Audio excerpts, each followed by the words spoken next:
오후 말씀의 제목은 가나안 정복을 시작하다, 그런 말씀의 제목입니다. 이스라엘 백성들이 이제 요단강을 건너서 가나안 정복을 시작을 하게 됩니다. 이스라엘 백성들이 가나안을 정복하는 이 가나안 정복의 역사는 당대 하나님께서 행하시는 가장 큰 일이었죠. 그 시대에 하나님께서 행하시는 가장 큰 일, 그거는 당연히 이스라엘이 요단을 건너서 가나안 땅을 정복하는 것이 하나님이 행하시는 가장 큰 일이었습니다. 그렇기 때문에 당연히 하나님께서 친히 함께 하시겠죠. 친히 함께 하시고 하나님의 모든 능력으로 역사해 가시는 거죠. 그래서 요단강을 건널 때에도 강물이 멈춰서는 엄청난 기적의 역사가 동반합니다. 그래서 이스라엘 입장에서는 기쁨과 흥분이 넘치는 그런 순간이죠. 물론 대적들의 입장에서는 이 두려움이 넘칠 수밖에 없는 그런 순간입니다. 그래서 오늘 본문 읽은 5장 1절을 보면 요단 서쪽의 아모리 사람들의 모든 왕들과 해변의 가나안 사람의 모든 왕들이 여호와께서 요단물을 이스라엘 자손들 앞에서 말리시고 우리를 건너게 하셨음을 듣고 마음이 녹았고 이스라엘 자손들 때문에 정신을 잃었더라, 그렇게 말씀을 하고 있습니다. 마음이 녹았고 정신을 잃을 정도로 엄청난 충격과 두려움 가운데 그들이 빠져 있었던 것을 보게 됩니다. 그래서 하나님께서 엄청난 기적으로 홍해를 가르시고 광야에서 만나를 내리시고 요단강도 가르시고 엄청난 역사로 그렇게 하나님께서 기적을 동반해서 이렇게 일을 이루어 나가십니다. 그래서 우리가 이런 것들을 보면서 하나님께서 오늘날 우리 삶에서도 이런 기적의 역사들을 좀 많이 베풀어 주시면 얼마나 좋을까, 그런 생각을 종종 해볼 수 있습니다.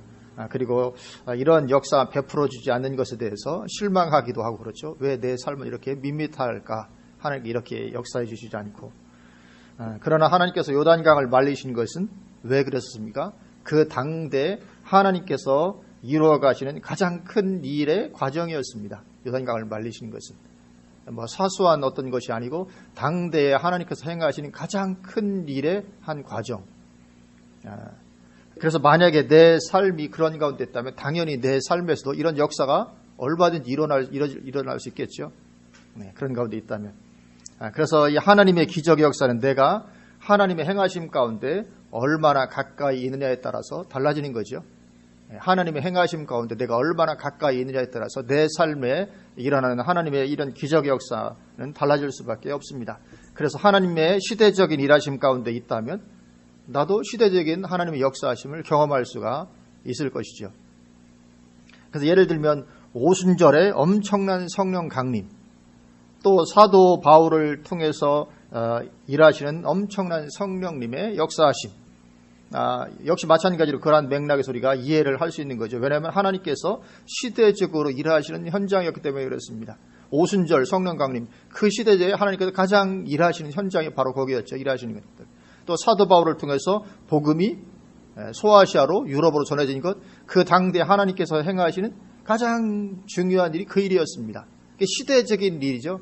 시대적인 하나님의 일하심 가운데 있으니까 시대적인 하나님의 역사하심이 동반이 되게 되는 것입니다. 그래서 예수님도 요한복음 8장 29절에서 말씀하시기를 나를 보내신 이가 나와 함께 하시도다. 나는 항상 그가 기뻐하시는 일을 행함으로 나를 혼자 두지 아니하셨느니라. 그렇게 말씀을 하셨죠. 하나님께서 나를 혼자 두지 아니하시고 예수님께도 성부 하나님 함께 하시면서 엄청난 역사를, 기적의 역사를 하나님께서 이루셨는데, 그렇게 하신 이유가 내가 성자 하나님이기 때문에 이런 일이 일어나다 말씀하지 않고 내가 항상 그가 기뻐하시는 일을 행함으로 하나님께 나를 혼자 두지 아니하시고 이렇게 하셨다. 그러니까 그런 가운데 있으면 하나님의 행하심을 넘치도록 경험하게 되는 거죠. 하나님의 일하심을 보고 내가 동참해서 그 가운데 있다면, 지금 하나님께서 일하시는 어떤 것들이 있는데 내가 그것을 보고 거기에 동참해서 그 가운데 있다면 하나님의 이런 일하심을 우리도 넘치도록 경험하게 될 것입니다. 그래서 하나님의 일하심과 전혀 상관없이 뚝 떨어져 다른 데 있으면서 나에게도 이런 역사를 일으켜 주시기를 기대한다면 그건 일어나기 어려운 거죠. 왜냐하면 하나님께서 그것을 일으켜 주실 이유가 거기 없으니까 그런 거죠. 그래서 우리도 하나님의 일하심을 보고 같이 동참할 수 있다면 최고의 축복인 줄로 믿습니다.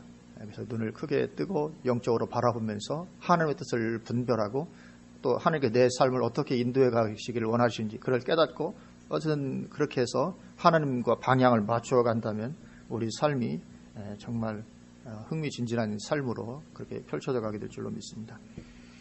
그렇게 이스라엘 백성들이 요단을 건너게 됐죠. 요단을 건너자 하나님은 이스라엘 백성들에게 그 요단 건넌 것을 기념하는 돌을, 상징물을 세우도록 하시죠. 그래서 제사장들이 요단강을 건널 때 제사장들이 먼저 요단강에 들어가니까 물이 마르고, 그리고 제사장들은 계속 강에 있었죠. 계속 강에 서 있다가 이스라엘 백성들이 다 건너가고 나서 이제 맨 마지막으로 제사장들이 이제 올라오게 되는데, 제사장들이 언약궤를 들고 요단강에서 서 있던 그 자리에서 돌 12개를 취하여다가 너희들이 지금 유숙하는 곳에 세우라, 그렇게 말씀을 하죠. 이 길갈에, 요단강 가까운 곳에. 하나님은 왜 그렇게 이 상징물을 세우도록 하시는가? 그것이 여호수아 4장, 우리 바로 앞부분 보면 4장 6절부터 말씀을 하고 있습니다. 4장 6절부터 보면 이것이 너희 중에 표징이 되리라. 후일에 너희의 자손들이 물어 이르되 이 돌들은 무슨 뜻이냐 하거든 그들에게 이르기를 요단물이 여호와의 언약궤 앞에서 끊어졌나니 곧 언약궤가 요단을 건널 때에 요단물이 끊어졌으므로 이 돌들이 이스라엘 자손에게 영원히 기념이 되리라 하라 하니라. 이렇게 말씀하십니다. 그러니까 그것을 세우신 목적은 후대들을 위한 거죠. 이 사건을 경험하지 못한 후대들을 위해서 그것을 세우도록 하신 것을 보게 됩니다. 또 23절 24절을 보면 너희의 하나님 여호와께서 요단물을 너희 앞에서 마르게 하사 너희를 건너게 하신 것이 너희 하나님 여호와께서 우리 앞에 홍해를 말리시고 우리를 건너게 하심과 같았나니 이는 땅의 모든 백성에게 여호와의 손이 강하신 것을 알게 하여 너희가 너희의 하나님 여호와를 항상 경외하게 하여 하심이라 하라. 그렇게 말씀을 하고 있습니다. 이 목적입니다. 그래서 이 상징물을 세워서 후대들도 다 그것을 보고서 그 사건을 알게 하고, 그래서 그것을 알아서 이제 어떻게 하라고요? 하나님의 손이 이렇게 강하신 분이시구나. 하나님은 전능하신 분이시구나. 그것을 깨닫게 하고 항상 하나님을 경외하는 삶을 살도록 하기 위해서 그 잊어버리지 말도록 이 상징물을 세우게 하신 것을 보게 됩니다. 그리고 이것은 곧 우리 신앙도 그래야 함을 의미하는 거죠. 우리 신앙도 바로 이래야 된다는 것을 보여주는 것입니다. 무엇입니까? 첫째로 하나님의 손이 강하신 것을 아는 거죠. 하나님의 손이 강하신 줄로 믿습니다. 이 전능하시다는 표현입니다. 이 기적의 하나님. 하나님은 기적을 일으키시는 것이 전문입니다. 사람마다 어떤 우리도 뭐 전문 분야가 있잖아요. 하나님의 전문 분야, 기적을 일으키시는 것입니다. 이 손이 강하다, 그런 표현이죠. 그리고 항상 하나님을 경외하는 것입니다. 이것이 우리 신앙이 이래야 될 줄로 믿습니다. 하나님은 전능하시고 그걸 분명히 믿는 것이고, 그래서 내가 얼마든지 하나님을 의지하고 신뢰하고 하나님께 맡기고 나아가는 것이고, 그렇게 우리 삶에서 늘 하나님을 경외하며 하나님 안에서 하나님과 더불어 이렇게 살아가는 것이죠. 하나님은 그것을 원하시는 것입니다. 그래서 이것은 단순히 우리가 율법 조항 하나 지키는 것보다 훨씬 중요하죠. 율법 하나, 말씀 어떤 부분들 하나, 술 취하지 말라, 그러니까 술 안 취하는 거 하나, 그 어떤 조항들 하나 지키는 것보다 훨씬 중요한 것입니다. 그래서 실제로 살아계신 하나님을 깨닫고 그 하나님을 내 실제 삶에서 의지하며 신뢰하고 경외하며 살아가는 것입니다. 이것이 참된 신앙이요 진짜 믿음인 줄로 믿습니다. 진짜 믿음. 내 삶을 그렇게 들어가는 것입니다. 내 삶으로 하나님께 나아가는 것이죠. 실제 삶에서. 그래서 우리 신앙이 관념적으로 흘러서는 안 되는 그런 것인 줄로 믿습니다. 그래서 그렇게 이스라엘 백성들이 요단강을 건너게 됩니다. 그리고 요단강을 건넌 후에 하나님은 또 이스라엘 백성들에게 할례를 행하게 하시죠. 오늘 여호수아 5장 2절을 보면 그때 여호와께서 여호수아에게 이르시되 너는 부싯돌로 칼을 만들어 이스라엘 자손들에게 다시 할례를 행하라 하시매. 이 할례를 행하게 하십니다. 이것도 쉽지는 않았을 것 같아요. 이 부싯돌, 돌칼 만들어서 수술을 하는 건데 상당히 어려운 그런 적군도 앞에 있는 가운데서 이 돌 깎아가지고 그걸로 쉽지 않은 그런 가운데 있는데 하나님께서 그것을 명하십니다. 할례를 행하도록 하시고 그리고는 유월절을 지키죠. 10절을 보면 또 이스라엘 자손들이 길갈에 진쳤고 그달 14일 저녁에는 여리고 평지에서 유월절을 지켰으며 그렇게 하나님은 할례를 행하게 하시고 그리고 이스라엘 백성들이 유월절을 광야 생활 동안에 유월절을 못 지켰었는데 또 유월절을 지키게 됩니다. 왜 그러냐면 그것이 하나님과의 관계가 그 무엇보다도 중요하기 때문에 그렇습니다. 하나님과의 관계가 그 무엇보다도 중요하기 때문에 하나님과의 관계를 확실히 해놓고 이제 일을 진행해 나가는 것입니다. 가나안을 정복해 가는 데 있어서도 가장 중요한 것이 무엇입니까? 하나님과의 관계죠. 우리의 삶과 사역 승리의 원천이 바로 하나님과의 관계인 것입니다. 그래서 이 할례는 우리가 알듯이 하나님의 백성이 되었음을 공개적으로 선포하는 의식입니다. 이제 나는 하나님의 백성이다. 나는 하나님의 자녀다. 이걸 공개적으로 선포하는 것입니다. 말하자면 오늘날로 말하면 침례를 받는 것에 해당이 되는 것이죠. 공개적인 선포. 그리고 하나님 없이 살던 때에 이 죄된 삶의 수치를 벗어버리고 언약의 백성인 하나님의 자녀가 되었음을 의미하는 것입니다. 전에 하나님 없이 살 때는 이 죄악의 수치 가운데 있었죠. 그것을 이제 벗어버리고 이제 새로운 이제 언약의 자녀가 되었다. 그것을 의미하는 것입니다. 그래서 8절을 보면 또 그 모든 백성에게 할례 행하기를 마침에 백성이 진중 각 처소에 머물며 낫기를 기다릴 때에 여호와께서 여호수아에게 이르시되 내가 오늘 애굽의 수치를 너희에게서 떠나가게 하였다 하셨으므로 그곳 이름을 오늘까지 길갈이라 하느니라. 그렇게 말씀하십니다. 애굽에서 하나님 없이 살 때의 그 죄된 삶의 그 수치, 이것이 이제 떠나게 됐다. 하나님과의 관계가 올바로 되면서 이제 그 모든 수치가 죄된 삶의 수치가 떠나가게 되고 이제는 이제 하나님의 백성, 언약의 백성, 축복된 백성이 되게 된 것입니다. 그렇기 때문에 이제 하나님의 자녀로서의 그 영광스러움을 이제 누릴 수가 있게 되는 거죠. 신분이 달라진 것입니다. 하나님의 자녀된 우리의 신분이죠. 그래서 골로새서 1장 13절 14절에서도 그가 우리를 흑암의 권세에서 건져내사 그의 사랑의 아들의 나라로 옮기셨으니 그 아들 안에서 우리가 속량 곧 죄 사함을 받았도다 말씀하는 이것을 오늘 그렇게 보여주고 있습니다. 흑암의 권세에서 우리를 건져내셔서 사랑의 아들의 나라로 옮기셨고 우리의 신분이 달라졌고 죄가 사함받았고 그래서 이제 할례를 행하도록 하고 이스라엘 백성도 유월절을 지키게 됩니다. 하나님과의 관계를 분명히 하는 것입니다. 하나님과의 관계가 분명해야 될 줄로 믿습니다. 나는 틀림없는 하나님의 자녀. 그런 자리에 우리가 들어가야 됩니다. 그리고 나서 이제 하나님은 하나님의 군대 장관을 보내서 승리의 확신을 주십니다. 오늘 마지막 부분 13절부터 마지막 절까지 여호수아가 여리고에 가까이 이르렀을 때 눈을 들어본즉 한 사람이 칼을 빼어 손에 들고 마주 서 있는지라 여호수아가 나아가서 그에게 묻되 너는 우리를 위하느냐 우리의 적들을 위하느냐 하니 그가 이르되 아니라 나는 여호와의 군대 대장으로 지금 왔느니라 하는지라 여호수아가 얼굴을 땅에 대고 엎드려 절하고 그에게 이르되 내 주여 종에게 무슨 말씀을 하려 하시나이까 여호와의 군대 대장이 여호수아에게 이르되 내 발에서 신을 벗으라 내가 선 곳은 거룩하니라 하니 여호수아가 그대로 행하니라. 그렇게 말씀하십니다. 여기 내가 선 곳은 거룩하니라 그렇게 말씀하고 있습니다. 왜 내가 선 곳은 거룩하니라 그렇게 말씀을 하실까? 왜냐하면 거기에 지금 하나님께서 임재하셨다는 것을 뜻합니다. 하나님께서 임재하셨으니까 거룩한 게 되는 거죠. 하나님 임재하시면 거룩한 것이죠. 그래서 지금 하나님께서 임재하셨던 것을 뜻하고 그것은 곧 하나님께서 정복전쟁에 함께 해주시겠다. 그것을 말하는 것입니다. 그걸 의미하는 거죠. 정복전쟁에 이제 함께 하겠다. 그래서 칼을 든 군대 장관과 더불어 하나님께서 임재하신 것이죠. 칼은 전쟁을 하는 거죠. 이제 전쟁이 벌어질 건데 이 군대 장관과 더불어서 하나님 임재하시면서 내가 이제 그 전쟁을 친히 이루겠다. 그것을 보여주신 것입니다. 그러니까 지금 여호수아는 승리의 확신을 보게 되는 거죠. 이제 가나안 땅을 점령해 전쟁을 시작해야 되는 마당에 하나님으로부터 내가 승리하게 해주겠다는 그 약속을 받는 것입니다. 승리의 확신을 가지고 이제 이 확신 가지고 이제 나아가게 되는 거죠. 그래서 이스라엘 백성들이 가나안을 향해서 나아가는 것처럼 우리도 영적인 가나안을 향해서 나아가고 있습니다. 그래서 영적인 가나안을 향해서 나아가고 있는 우리에게 이것이 보여주는 것은 예수 믿는 우리는 마음의 할례를 받은 온전한 하나님의 자녀로서, 이 먼저는 마음의 할례를 받는 온전한 하나님의 자녀죠.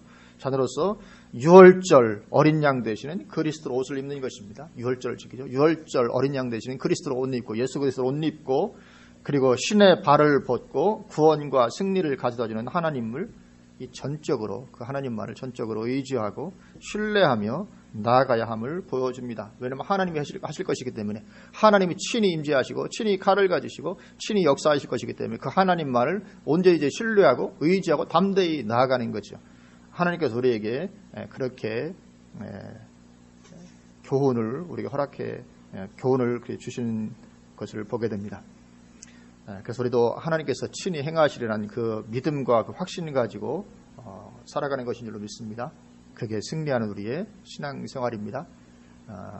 문제를 보면 안 되고 대적을 보면 안 될 줄로 믿습니다. 지금도 이스라엘 백성들이 그 대적들을 그대로 보면 여전히 똑같이 그들은 장대한 안악자손들과 막 이런 가운데 있는 거죠. 그걸 보지 아니하고 하나님이 함께 하시리라는 이 확신을 가지고 믿음으로 나아가는 것입니다. 그리고 요단강을 건너서 이제 그 땅의 소산물을 드디어 먹게 되니까 만나가 이제 그치게 됩니다. 11절 12절 보면 6월절 이튿날에 그 땅의 소산물을 먹되 그날에 무교병과 볶은 곡식을 먹었더라. 또 그 땅의 소산물을 먹은 다음 날에 만나가 그쳤으니 이스라엘 사람들이 다시는 만나를 얻지 못하였고 그 해에 가나안 땅의 소출을 먹었더라. 그렇게 말씀하고 있습니다. 그러니까 요단강을 건넌 후에 만나가 그쳤죠. 그러니까 그것은 무슨 말입니까? 광야를 가는 40년 동안 하나님께서 신실하게 만나를 내려주셨다는 것입니다. 그래서 이스라엘 백성들은 환경이 불만족스럽다고 원망하고 불평하고 했지만 그래도 하나님은 신실하셨습니다. 그래도 하나님은 만나 공급해 주시고, 야 니들 며칠만 굶어봐 그렇게 하지 않고 만나 공급해 주시고, 그리고 옷이 낡지 않게 해주시고 신발이 닳지 않게 해주십니다. 그렇게 참 반항적이고 그렇게 원망하고 해도 여전히 신실하게 하나님 그렇게 역사해 주시고 공급해 주셨죠. 이것은 우리 광야 생활, 우리 신앙의 여정 중에도 하나님께서 동일하게 해주고 계시는 것을 보여줍니다. 이 모든 것이 너에게 있어야 할 줄을 아시느니라. 하나님 다 아시죠. 우리에게 필요한 것을 다 아시고 신실하게 공급해주고 계시는 하나님이신 줄로 믿습니다. 하나님의 자녀는 결코 망하게 되지 않습니다. 삶의 환경이 위태로워 보일 수 있지만 그럴지라도 결코 망하게 되지는 않습니다. 그렇기 때문에 하나님을 신뢰하고 담대히 나아가는 것입니다. 물론 쉽지 않죠. 이 하나님만을 신뢰하고 담대히 우리 삶에서 나아가는 건 쉽지 않습니다. 그래서 믿음입니다. 쉬우면 믿음이 아닐 텐데 쉽지 않기 때문에 믿음입니다. 그렇게 군대 장관을 보내서 승리의 확신을 주시고는 이제 하나님께서 친히 전쟁을 이끌어 가십니다. 6장부터 이제 전쟁이 시작이 됩니다. 6장 1절에 이스라엘 자손들로 말미암아 여리고는 굳게 닫혔고 출입하는 자가 없더라. 여호와께서 여호수아에게 이르시되 보라 내가 여리고와 그 왕과 용사들을 네 손에 넘겨주었으니, 누가 넘겨줍니까? 하나님이 하십니다. 하나님이 다 넘겨주셨으니 너희 모든 군사는 그 성을 둘러 성 주위를 매일 한 번씩 돌되 엿새 동안을 그리하라. 제사장 7은 7 양각 나팔을 잡고 언약궤 앞에서 나아갈 것이요 7째 날에는 그 성을 7번 돌며 그 제사장들은 나팔을 불 것이며 제사장들이 양각 나팔을 길게 불어 그 나팔 소리가 너희에게 들릴 때에는 백성은 다 큰 소리로 외쳐 부를 것이라. 그리하면 그 성벽이 무너져 내리리니 백성은 각기 앞으로 올라갈지니라 하시매. 아멘. 하나님이 다 하십니다. 이 전쟁에서 이스라엘 백성들이 전쟁의 승리를 위해서 한 것은 아무것도 없습니다.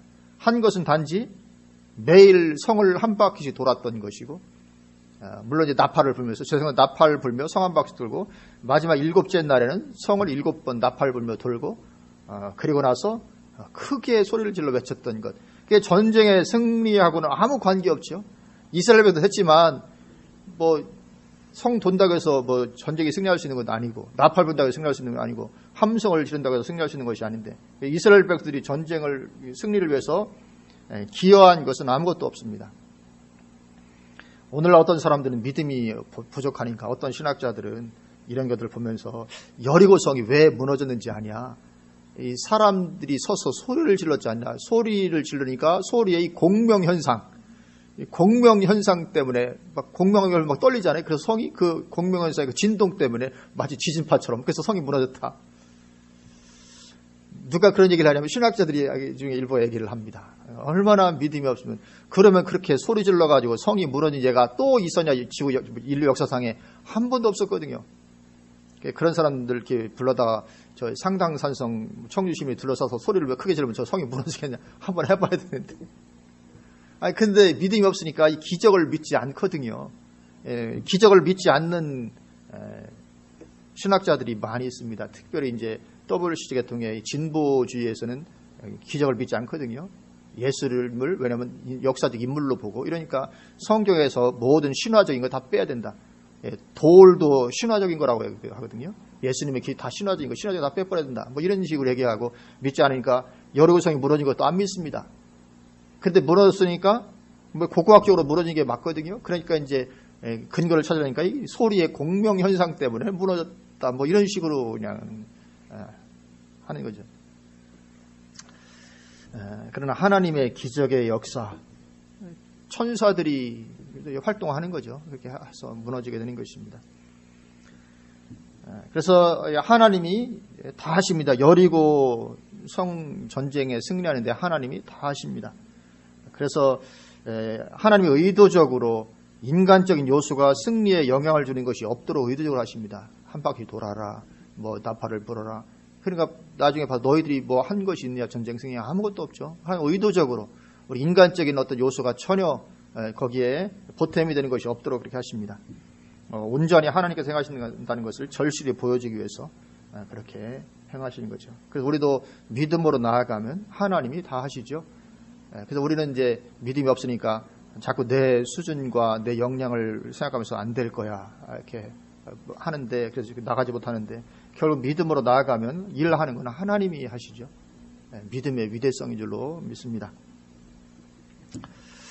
그렇기 때문에 하나님 인도함 받는 것이 너무나도 중요하죠. 그래서 하나님의 인도하심을 받다 살지 않고 오직 인간의 이성으로만 살아간다는 것이 얼마나 어리석은 것인지 우리는 알아야 됩니다.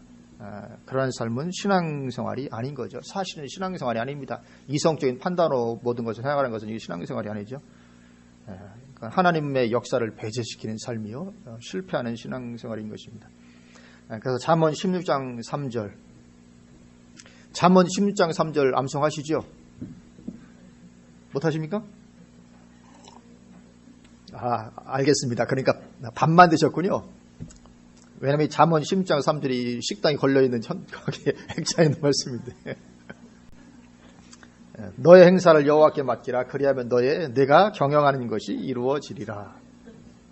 이런 말씀들은 암송하고 있으면 갑자기 어떤 도움이 별도 이런 거 탁 튀어나오거든요. 그 말씀 암송의 좋은 점이 그것입니다. 암송하고 있으면 그런 어떤 상황이 됐을 때 툭 튀어나와서 나에게 믿음을 줍니다. 그리고 나 행할 수 있도록 하는데 그래서 너의 행사를 여호와께 맡기라. 그리하면 하나님께서 역사하실 것이기 때문에 네가 경영하는 것이 이루어지리라. 하나님이 그렇게 이루어지게 역사해 주시는 것인 줄로 믿습니다. 그리고 그것을 보여주는 그림이 바로 여리고성의 전투입니다. 여리고성의 전투를 통해서 하나님이 이걸 보여주는 것입니다. 하나님께 맡기면 하나님께 친히 하나님의 능력으로 이루어 가신다. 그리고 또 이것이 보여진 것 중 하나는 우리의 경영하는 것이 이루어지지 않는 이유도 또 보여주고 있습니다. 왜 우리의 경영하는 것이 잘 이루어지지 않을까? 왜냐하면 나의 행사를 하나님께 맡기지 않고 나의 이성적인 판단을 따라 해나가기 때문에 많은 경우에 경영하는 것이 이루어지지 않는 그런 것도 우리가 보게 되죠. 그리고 나의 행사를 하나님께 맡기는 것은 정말 이게 믿음입니다. 큰 믿음을 필요로 합니다. 정말 나의 행사를 전폭적으로 하나님께 맡긴다. 이건 정말 큰 믿음을 필요로 합니다. 그래서 여리고성을 향해서 나아갈 때도 역시 그 행동은 믿음을 요구하는 행동이었습니다. 단순히 돈 것이 아니고 이건 믿음의 행위였습니다. 믿음이 없으면 돌기 어렵습니다. 왜냐하면 내가 보기에도 미친 짓 하는 것 같거든요. 믿음이 없으면 누가 믿음은 소리 볼 때 이거 진짜 미친 짓 같거든요. 하루 한 바퀴 돌고 들어와. 저 오늘 내가 뭘 한 거지? 내일 또 한 바퀴 돌고 아마 2, 3일 하다가는 그냥 때려치우고 말 가능성이 있습니다. 믿음이 없으니 믿음의 행동인 것입니다. 누가 물어보면 근데 당신들 왜 이리 도냐?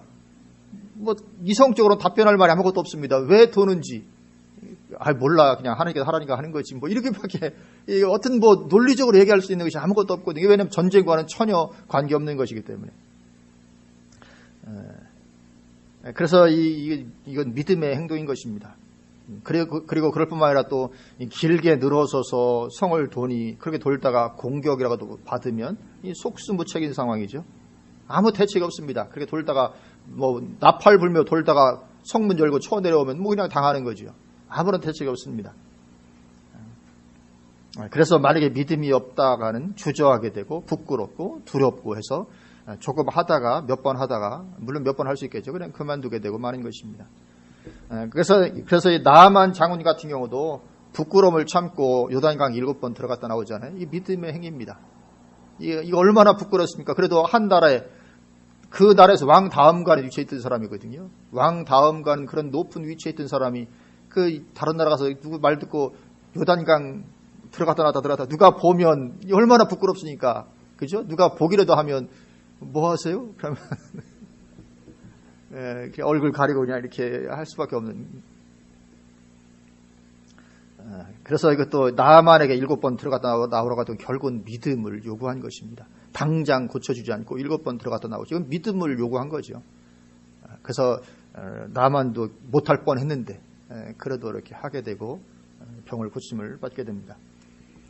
그래서 하나님께 맡기고 나아가는 것은 정말 믿음을 필요로 합니다. 우리도 이런 상황에서 하나님께 맡기면 남들이 이해 못할 상황이 많습니다. 아니 지금 상황이 어떤 상황인데 그냥 그렇게 하고 있냐고. 아니 지금 그래서 되겠나. 뭐 어떤 이런 말을 우리가 수도 없이 들을 수 있습니다. 믿음으로 나갈 때는 반드시 그런 말을 듣게 됩니다. 그래서 믿음이 없이는 못하게 되는 거죠. 그래서 믿음으로 그렇게 성을 돌게 되고 그리고 마침내 여리고 성을 점령을 하게 됩니다. 이것은 하나님께서 주시는 승리입니다. 나의 공로는 전혀 없습니다. 우리는 그저 무익한 종일 뿐입니다. 하나님 다 아십니다. 우리는 아무것도 할 수 없는 무익한 종이죠. 그리고 그렇게 여리고 성이 무너지게 되고 그 성이 무너지는 가운데서 이제 유일하게 라합의 가족은 구원을 받습니다. 25절 보면 여호수아가 기생 라합과 그의 아버지의 가족과 그에게 속한 모든 것을 살렸으므로 그가 오늘까지 이스라엘 중에 거주하였으니 이는 여호수아가 여리고를 정탐하려고 보낸 사자들을 숨겼음이었더라. 그래서 여리고성이 무너지고 모든 사람들이 다 죽임을 당했는데 라합의 가족만은 구원을 받습니다. 구원을 받을 뿐만 아니라 예수님의 족보에까지 들어가는 엄청난 축복을 받게 됩니다. 그래서 마태복음 1장에 나오는 예수님의 족보를 보면 1장 5절에 살모는 라합에게서 보아스를 낳고 보아스는 룻에게서 오벳을 낳고 오벳은 이새를 낳고 그렇게 말씀을 하고 있는데 살모는 라합에게서 보아스를 낳다. 이 살몬과 라합이 결혼을 하게 되죠. 유대인들의 전승에 의하면 이 살몬이 그 여리고의 정탐을 나갔던 두 정탐군 중에 한 명이었다. 그렇게 전승으로 들려오고 있습니다. 정탐으로 왔던 2명 중에 1명과 결혼을 하게 되고 결혼해서 누굴 낳습니까? 보아스를 낳게 되죠. 보아스가 누굽니까? 룻기에 나온 룻의 남편인 보아스. 그러니까 라합이 룻의 시어머니가 되게 되죠. 그런 엄청난 축복. 그래서 그 혈통을 따라서 이제 그 예수님이 오시게 됩니다. 라합은 어떻게 해서 그렇게 구원과 축복을 누리게 됐습니까? 이유는 하나입니다. 믿음 때문에 그렇습니다. 그것도 목숨을 걸 정도로 행함이 있는 산 믿음을 가졌기 때문에 구원도 받고 이런 축복도 받게 됩니다.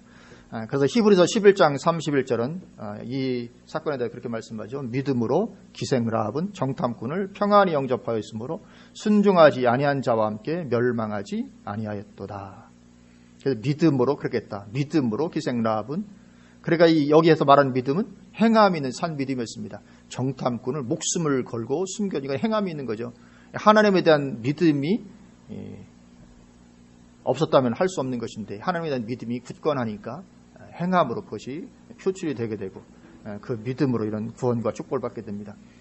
그래서 야고보서 2장 25절도 또 라합에 대해서 말하기를 또 이와 같이 기생 라합이 사자들을 접대하여 다른 길로 나아가게 할 때에 행함으로 의롭다 하심을 받은 것이 아니냐 그렇게 말씀합니다. 그러니까 히브리서에서는 믿음으로 기생 라합이 이렇게 했다. 야고보서에서는 라합이 행함으로 이렇게 했다 이렇게 말씀하셨거든요. 이게 결국은 나눠지는 것이 아니죠. 믿음과 행함은 항상 같이 가는 것입니다. 그래 행함이 있는 산 믿음 그것으로 기생 라합이 이런 구원과 축복의 은혜를 누리게 됐다. 성경이 이렇게 말씀을 하고 있습니다. 그렇게 그래서 여리고성이 무너지는 가운데서 이런 구원과 축복을 받게 되잖아요. 그리고 이 사건은 마지막 때를 생각나게 하죠. 왜냐하면 마지막 때에도 성이 무너지죠. 큰 성 바벨론이 무너집니다. 여리고가 무너졌듯이 마지막 때 큰 성 바벨론이 무너지는데 성 안에 아무리 많은 사람이 있다 할지라도 누군만 구원받습니까? 목숨을 걸 정도로 행함이 있는 산 믿음 가진 사람만 구원을 받게 됩니다. 여리고성 무너질 때도 유일하게 행함 있는 산 믿음 가진 라합의 가족만 구원받았던 것처럼 마지막 큰 성 바벨론이 무너질 때도 그냥 대충 믿는 것이 아니고 정말 산 믿음 목숨을 걸 만큼 행함 있는 산 믿음 가진 사람만이 구원을 받게 됩니다. 이제 이스라엘 백성들이 요단을 건너서 가나안에 들어가서 이제 큰 승리를 이제 오늘 거두게 되는 것을 살펴보았습니다. 이것은 우리의 승리하는 신앙생활도 동일한 것을 보여줍니다. 무엇입니까? 첫째, 할례죠. 마음의 할례를 행하는 것이고, 그리고 유월절 어린 양 되시는 그리스도로 옷을 입는 것입니다. 이건 분명히 예수 믿는 하나님의 자녀가 되는 것을 의미합니다. 하나님과의 관계, 분명한 하나님의 자녀, 난 분명히 하나님의 자녀, 하나님과 관계의 확실성, 그것을 보여주는 것입니다. 그리고는 어떻게 하는 것입니까? 발에 신을 벗고 오직 승리를 주니까 하나님만을 오직 신뢰하고 의지하는 거죠. 군대 장관으로 하나님께서 이렇게 오셨던 것처럼.